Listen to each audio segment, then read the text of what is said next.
በምስራቅ አውሮፓ አድማስ ላይ የጦርነት ጭስ ከታየ 1453 ቀናት ተቆጥረዋል። ይህ ቁጥር ተራ ድምር አይደለም። ይልቁንም የአንድ ትውልድ ስብራት፣ የከተሞች ፍርስራሽና የዓለም አቀፍ ፖለቲካ ትርምስ መለኪያ ነው። ዛሬም እንደ ትላንቱ በኪየቭና በሞስኮ መካከል ያለው ፍጥጫ በሰላም ድርድር ጥሪዎችና በአውዳሚ ሚሳኤሎች ድምፅ መካከል ተወጥሮ ይገኛል። በመጪው ሳምንት በስዊዘርላንድ ሊካሄድ የታቀደው አዲስ የሰላም ድርድር ዋዜማ በሁለቱም ወገኖች በኩል የሚሰነዘሩት ጥቃቶች የሰላም መንገድ በደም የተሞላ ነው የሚል መልእክት እያስተላለፉ ይመስላል። ጦርነቱ አሁን ከግንባር ውጊያ ወጥቶ ወደ ስልታዊ መሰረተ ልማቶች፣ ወደ ጥልቁ የሩሲያ ግዛቶችና ወደ ዘመናዊ አየር መከላከያ ቴክኖሎጂዎች ሽኩቻ ተሸጋግሯል። በጥቁር ባህርና በአዞቭ ባህር መገናኛ ላይ የምትገኘው ስልታዊዋ የታማን ወደብ የዛሬው ትረካችን መጀመሪያ ናት። ሌሊቱን የሰነጠቀው የድሮን ድምፅ ተራይ ቴክኖሎጂ ጩኸት አልነበረም። ይልቁንም የሩሲያን የኢኮኖሚ ደም ስር ለመበጠስ የታለመ የዩክሬን ስልታዊ እርምጃ እንጂ። የዩክሬን ሰው አልባ አውሮፕላኖች የሩሲያን ዘመናዊ መከላከያዎችን ሰብረው በመግባት በወደብ የነዳጅና የጋዝ ተርሚናሎች ላይ ከፍተኛ ፍንዳታ አስከትለዋል። የታማን ወደብ ለሩሲያ ውጭ ንግድ ብቻ ሳይሆን በደቡባዊ ግንባር ለሚዋጋው ጦር ሰራዊት የነዳጅ አቅርቦት ዋነኛ ምንጭ ነው። ይህ ወደብ ሲመታ የሩሲያ የጦር ማሽን የነዳጅ ጥማት ውስጥ ይወድቃል። የእሳት ቃጠሎ ከአድማስ ባሻገር ሲታይ የዩክሬን ጦር ጦርነቱን ወደ ሩሲያ ምድር በማስገባት ረገድ አዲስ ምዕራፍ መክፈቱን አረጋግጧል። ወደ ሰሜን ስናምራ ደግሞ የብሪያንስክ ግዛት ሌላው የውጥረት ማዕከል ሆኗል። የዩክሬን ድሮኖች የሩሲያን የአየር ክልል በመቶዎች የሚቆጠሩ ኪሎ ሜትሮች ጥሰው በመግባት የኃይል ማከፋፈያ ጣቢያዎችን ኢላማ አድርጓል። በዚህ ምክንያት መላው የብሪያንስክ ግዛት በአሁኑ ወቅት በአብዛኛው በጨለማ ውስጥ ተውጧል። መብራት ጠፍቷል። ፋብሪካዎች ቆመዋል። የሩሲያ ዜጎችም ጦርነቱ ከቴሌቪዥን መስኮት ወጥቶ ወደ ቤታቸው መግባቱን በአካል ተረድተዋል። ይህ የጨለማ ስትራቴጂ ዩክሬን በሩሲያ ላይ ስነ ልቦና ጫና ለመፍጠር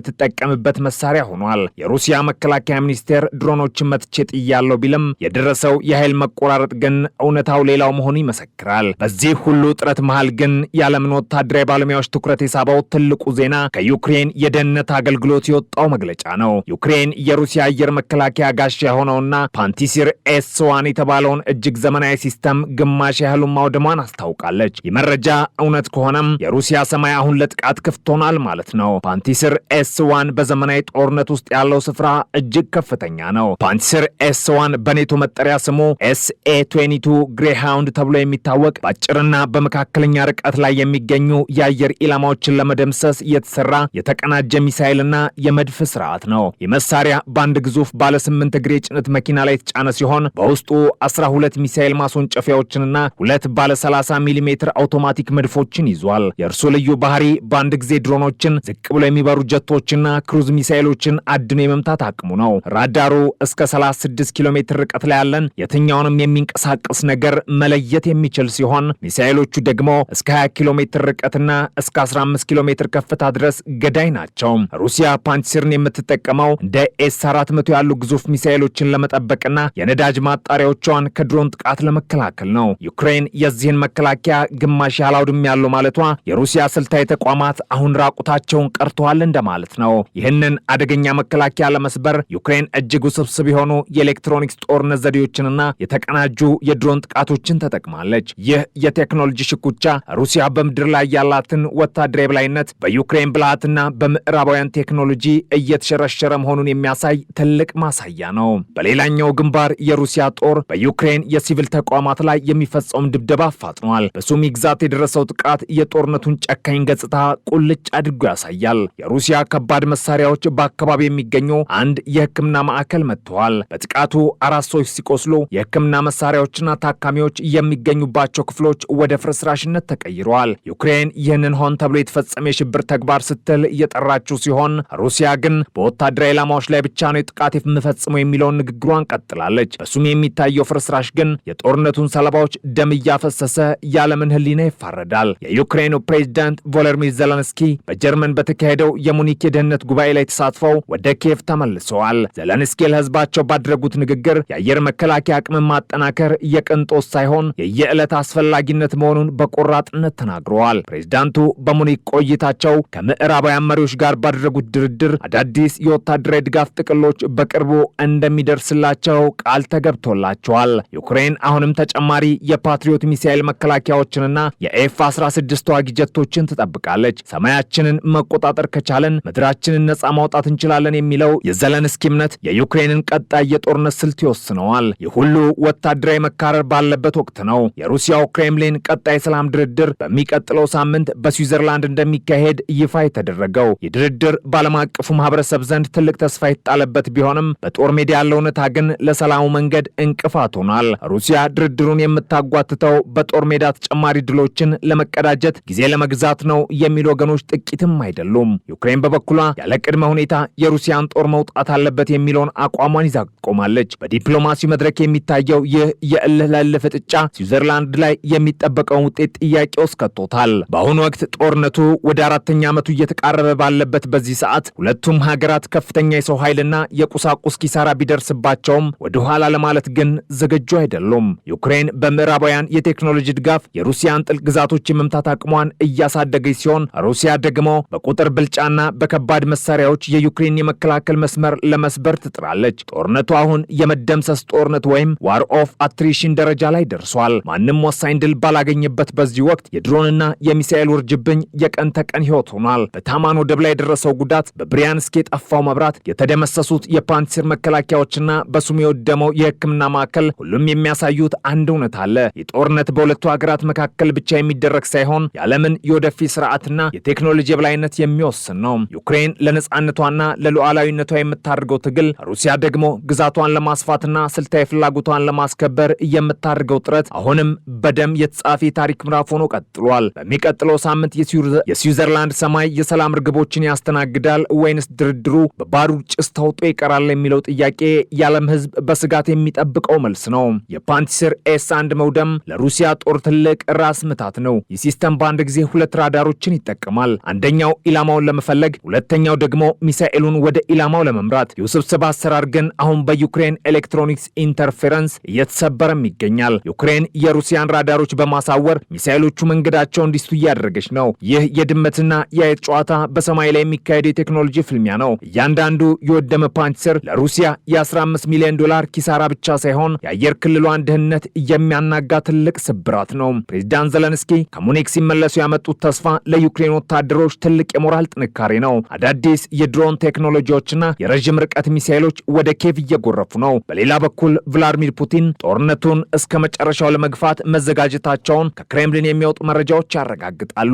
ሩሲያ ኢኮኖሚያን ወደ ጦርነት ኢኮኖሚ ቀይራለች። ፋብሪካዎቿ በሙሉ አቅማቸው የጦር መሳሪያ እያመረቱ ነው። ይህ የረዥም ጊዜ ፍልሚያ ለሁለቱም ሀገራት የህልውና ጉዳይ ይሆናል። በዚህ ታላቅ የታሪክ መስቀለኛ መንገድ ላይ ሆነን ስንመለከት ጦርነቱ ወደማይታወቅ ጥልቅ ጨለማ እያመራ መሆኑን እንረዳለን። በሚቀጥለው ሳምንት የሚካሄደው የስዊዘርላንድ ድርድር የጦርነቱን ግለት ይቀንሷል ወይስ እንደቀደሙት ሙከራዎች ሁሉ ያለ ውጤት ይበተናል የሚለው ጥያቄ የዓለም አቀፍ ፖለቲካ ተንታኞች ዋነኛ መነጋገሪያ ሆኗል። እስከዚያው ግን በኬቭና በሞስኮ ሰማይ ስር እየወረዱ ያሉት ሚሳኤሎችና ድሮኖች የሰላሙ መንገድ ገና ብዙ ሾህ እንዳለበት ያመላክታሉ።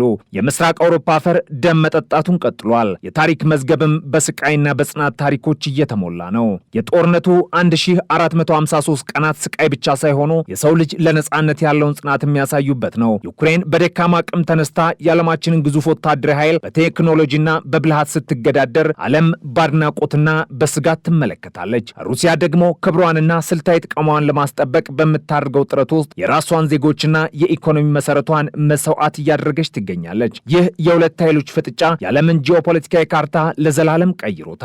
የወደፊቱ ትውልድ ይህንን ጦርነት ሲያስታውስ ስለ ቴክኖሎጂ አውዳሚነትና ስለ ሰላም ውድነት የሚነገር ትልቅ የታሪክ ትምህርት ሆኖ ያገኘዋል። እያንዳንዱ ፍንዳታ፣ እያንዳንዱ የወደመ ወደብና እያንዳንዱ የተሰባበረ የአየር መከላከያ ሲስተም ወደ ሰላም ወይስ ወደ ሰፊ ጥፋት እየወሰደን ነው የሚለው ጥያቄ ምላሽ የሚያገኘው በታሪክ ሂደት ውስጥ ብቻ ነው። እስከዚያው ግን የጦርነቱ ነበልባል እንደነደደ ይቆያል። የፓንትሲር ኤስ1 ብረት ሲቀልጥ፣ የታማን ወደብ በሳት ሲጋይና የብሪያንስክ ከተማ በጨለማ ስትዋጥ የሰው ልጅ የጥፋት ጥበብ ምን ያህል ጥልቅ እንደሆነ እንረዳለን። ሰላም ግን አሁንም ከአድማስ ባሻገር የምታይ ጭላንጭል ተስፋ ሆና ቀጥላለች። በዚህ የጥፋት አዙሪት ውስጥ ዩክሬን የወሰደችው ስልታዊ ጥቃት ለውጥ ሩሲያን ከመቼውም ጊዜ በላይ አስጨንቋታል። ጦርነቱ አሁን ከድንበር አካባቢ ባለፈ ወደ ሩሲያ ጥልቅ ኢኮኖሚና ወታደራዊ ማዕከላት ዘልቆ ገብቷል። የታማን ወደብ መመታት ለክሬምሊን ተራ የንብረት ውድመት ብቻ አይደለም። ይህ ወደብ ሩሲያ ወደ ጥቁር ባህር የምተነፍስበት አንዱ ዋነኛ ሳንቧ ነው። የዩክሬን ድሮኖች በሌሊት ጨለማ ተከልለው የሩሲያን እጅግ ውድ የሆኑ የራዳር ስርዓቶች አታለው ወደ ግዙፍ የነዳጅ ጋኖች ሲወረወሩ በሞስኮ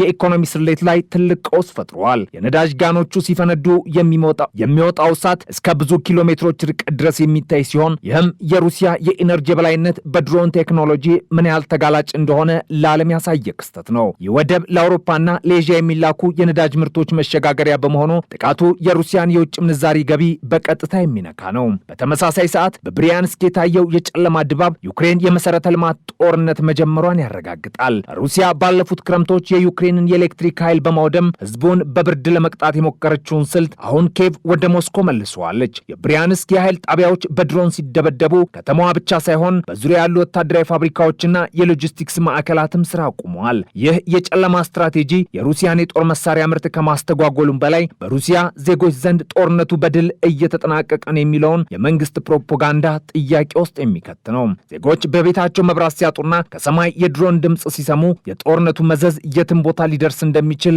እየተገነዘቡት መጥተዋል። አሁን ደግሞ ወደዚያ እጅግ አነጋጋሪው የፓንትስር ኤስ1 ውድመት እንመለስ። የዩክሬን የደህንነት አገልግሎት ይህንን መረጃ ሲያወጣ በሩሲያ ወታደራዊ አመራር ውስጥ ትልቅ መደናገጥ መፈጠሩ አይቀሬ ነው። ፓንትስር ኤስ1 የሩሲያ አየር መከላከያ የመጨረሻው ምሽግ ተደርጎ የሚወሰድ ነው። ይህ ሲስተም በአንድ ጊዜ 2 ባለ 30 ሚሜ አውቶማቲክ መድፎችንና 12 ሚሳኤሎችን የታጠቀ ሲሆን ዋና ተግባሩም እንደ ኤስ400 ያሉ ግዙፍና ውድ መከላከያዎችን ከድሮን ጥቃት መጠበቅ ነው። ሆኖም ዩክሬን ይህንን ጠባቂ በራሷ አድና መምታቷ አስገራሚ ወታደራዊ ስኬት ነው። ዩክሬን ለዚህ ስራ የተጠቀመችው መንጋ ድሮን የተባለውን ስልት ነው። ብዙ ቁጥር ያላቸው ርካሽ ድሮኖችን በአንድ ጊዜ በመላክ የፓንትስርን ሲስተም ውጥረት ውስጥ እንዲገባ ታድርጋለች። ሲስተሙ እነዚያን ርካሽ ድሮኖች ለመምታት በሚጠመድበት ቅጽበት ትክክለኛ የጥቃት ድሮኖቹ ወይም ሚሳኤሎች መከላከያውን ያደቁታል። ይህ የቴክኖሎጂ ሽኩቻ ሩሲያ በብረት ቁጥር ብልጫ የገነባችው ኃይል በዩክሬን ዲጂታልና ስልታዊ ብልሃት እየተፈረካከሰ መሆኑን ያሳያል። ይህ የፓንትስር ውድመት ሩሲያ በቁልፍ ቦታዎቿ ላይ የምታደርገውን የአየር ጥበቃ እርቃኑን ያስቀረዋል። የነዳጅ ማጣሪያዎች፣ የጦር መሳሪያ መጋዘኖችና የባቡር መገናኛዎች አሁን ለዩክሬን የአየር ጥቃት ይበልጥ ተጋላጭ ሆኗል። የሩሲያ መከላከያ ሚኒስቴር ለዚህ ውድመት የሚሰጠው ምላሽ የመከላከያ ሰንሰለቱን በድጋሚ ማዋቀር ቢሆንም አዳዲስ ሲስተሞችን ሰርቶ ወደ ግንባር ለማድረስ ግን ረጅም ጊዜ የሚጠይቅ ነው። ዩክሬን ይህንን የጊዜ ክፍተት በመጠቀም በሩሲያ ስልታዊ ተቋማት ላይ ያላትን ጥቃት እንደምታፋጥን ይጠበቃል። እያንዳንዱ የወደመ ፓንትስር ለሩሲያ የገንዘብ ኪሳራ ነው። የአየር የበላይነቷንም የሚገዳደር የስነ ልቦና ሽንፈትም ጭምር ነው። ወደ ሰብአዊ ቀውሱ ስንመለስ በሱሚ ግዛት የታየው ትዕይንት እጅግ ልብ የሚሰብር ነው። የሩሲያ ሚሳኤሎች በሕክምና ተቋማት ላይ ያረፉት በማለዳው ሰዓት ነበር። ታካሚዎች በሕክምና አልጋ ላይ ያሉ፣ የሆስፒታሉ ግድግዳዎች ሲናዱና መስታወቶች ሲረግፉ የነበረው ድባብ እጅግ ዘግናኝ ነው። 4 ሰዎች ክፉኛ ሲቆስሉ፣ የሕክምና መሳሪያዎች ወደ ፍርስራሽነት ተቀይረዋል። ኪየቭ ይህንን ጥቃት እንደ ጦር ወንጀል የምትቆጥረው ሲሆን ዓለም አቀፉ ማህበረሰብም ሩሲያ ሲቪል ተቋማትን ኢላማ ማድረጓን እንዲያወግዝ ጥሪ አቅርባለች። በሱሚ የሚታየው ፍርስራሽ ጦርነቱ ምንም አይነት የሞራል ገደብ እንደሌለውና የሰው ልጆች ሕይወት ለፖለቲካዊ ፍላጎት ሲባል እየጠፋ መሆኑን ያሳያል። ፕሬዝዳንት ዘለንስኪ ከሙኒክ የደህንነት ጉባኤ ሲመለሱ የያዙት ትልቁ አጀንዳ ሰማይን መቆለፍ የሚለው ነው። ዘለንስኪ ለምዕራባውያን መሪዎች ያቀረቡት ጥያቄም ግልጽ ነው። የሚሳኤል መከላከያ ካልሰጣችሁን ሩሲያ ከተሞቻችንን ወደ አመድነት መለወጧን ትቀጥላለች የሚል። በሙኒክ የተደረጉ ስምምነቶች አዳዲስ የረዥም ርቀት ሚሳኤሎችና ዘመናዊ የአየር መከላከያዎችን የሚያካትቱ ናቸው። ዩክሬን የኤፍ-16 ተዋጊ ጀቶች ወደ ስራ እንዲገቡ በጉጉት ትጠብቃለች። እነዚህ ጀቶች የሩሲያ ሚሳኤሎች አየር ላይ ለማክሸፍና የሩሲያን የአየር የበላይነት ለመስበር ወሳኝ ሚና ይኖራቸዋል። ጦርነቱ አሁን በምድር ካለው ፍልሚያ ይልቅ በሰማይ ላይ የሚደረገው ሽኩቻ ይበልጥ ውጤቱ እንደሚወስነው ዘለንስኪ በሚገባ ተረድተዋል። በሌላ በኩል ሩሲያ ጦርነቱን ለረዥም ጊዜ ለማስቀጠል ያላትን ቁርጠኝነት እያሳየች ነው። ቭላዲሚር ፑቲን የሀገሪቱን ኢኮኖሚ ሙሉ በሙሉ ወደ ጦርነት አቅጣጫ እንዲያዘነብል አድርገዋል። ፋብሪካዎች